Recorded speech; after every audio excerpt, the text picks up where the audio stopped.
So, today we're diving into a question that, echoes in staff rooms and parent-teacher meetings just about everywhere. It's a real classroom mystery, and you know what? We're going to see if we can unlock it together. Yep, there it is, the big one. You've prepared the perfect lesson, right? You've created this great opportunity for them to talk. And then, nothing. Just silence. It's so frustrating, isn't it? It feels like this impossible puzzle. But what if? What if we've been looking at it all wrong? Okay, let's try to shift our perspective for a second. Imagine you're a kid learning a new language. When a teacher asks you to speak in front of everyone, well, that's not just a simple request. It's like being shoved onto a huge stage. The spotlight hits you, and you have no idea what your lines are. So that silence we see, it's probably not them being difficult. It's just pure, terrifying stage fright. All right, to really crack this case, we need some solid evidence, right? We can't just guess. And for that, we're going to open up what I'm calling our case file, a really fascinating piece of research. So our investigation is all based on a 2023 report from the British Council. The lead investigators, Dalia El-Hawari and Eleanor Hargreaves, they went to Alexandria in Egypt and worked with 281 primary school kids to get to the bottom of this.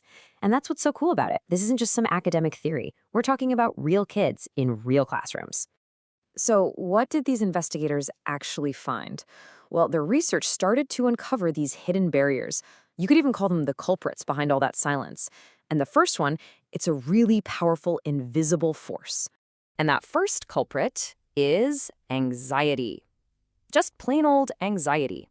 The research showed that kids felt a whole lot of it when they were asked to speak English. But the data pointed to something really specific, a crucial clue. Anxiety was pretty high for everyone, sure, but it was especially high for the girls in the study. And here's the connection the investigators made. And it's a big one. It's like a rule. The more anxiety a kid felt, the less control they felt they had. It's a simple, direct link. As anxiety went up, their sense of control went down. And it makes total sense, right? When you're scared, you don't feel empowered. You feel kind of trapped. And trying to learn a new language when you feel like that, it's almost impossible. So why is that feeling of control so incredibly important?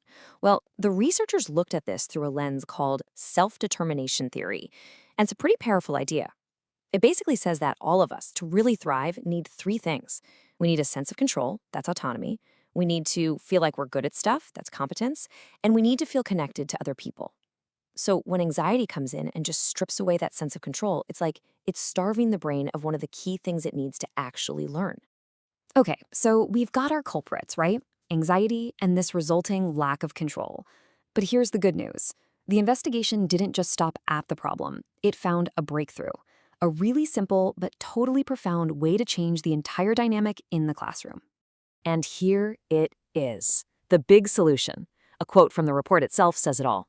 Children felt least anxious and most autonomous when doing pair work. Just pair work. That was the magic ingredient. When students worked in pairs, their anxiety just plummeted, and that sense of control we were talking about, their autonomy, it shot way up. And that's the real insight here, you know? It wasn't about what they were learning, it was about how they were learning.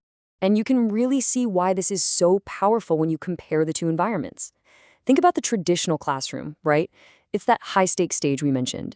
You're terrified of making a mistake in public, the teacher feels like a judge, and there's all this pressure to be correct. But then you switch to pair work. Suddenly, the spotlight's off. Your partner isn't an audience, they're your ally. And the classroom becomes this safe little lab where you can experiment, make mistakes, and actually learn without being afraid. Okay, this is all fantastic stuff, but the big question is, how do we bring this breakthrough into our own classrooms? How do we put it into action? Well, let's move from the what to the how, and look at a practical toolkit that comes straight from the report's recommendations. All right, here are 5 really actionable things we can do. First up, model the struggle. Yeah, show them that you also think learning a new language is a fun challenge, that you make mistakes too. Second, be a conversation partner, not just a grammar corrector. Get into what they're saying, their ideas. Third, use open-ended questions. Questions that encourage ideas, not just one right answer. Fourth, and this one is huge, avoid the labels. There are no strong or weak kids, just enthusiastic learners. And finally, number 5, eliminate threats. Never, ever punish a student for making a mistake. The classroom has to be a safe place where mistakes are just seen as proof that someone is trying. That's it. And really, all of this brings us to one last big thought. A final question to leave you with. What if the goal wasn't perfect English? What if instead the goal was brave conversation? Think about that. What if we measured success not by how perfect their grammar is, but by the simple courage it takes to try? Because if we focus on building brave, confident speakers, we might just find that all that fluency we've been chasing follows right behind, all on its own.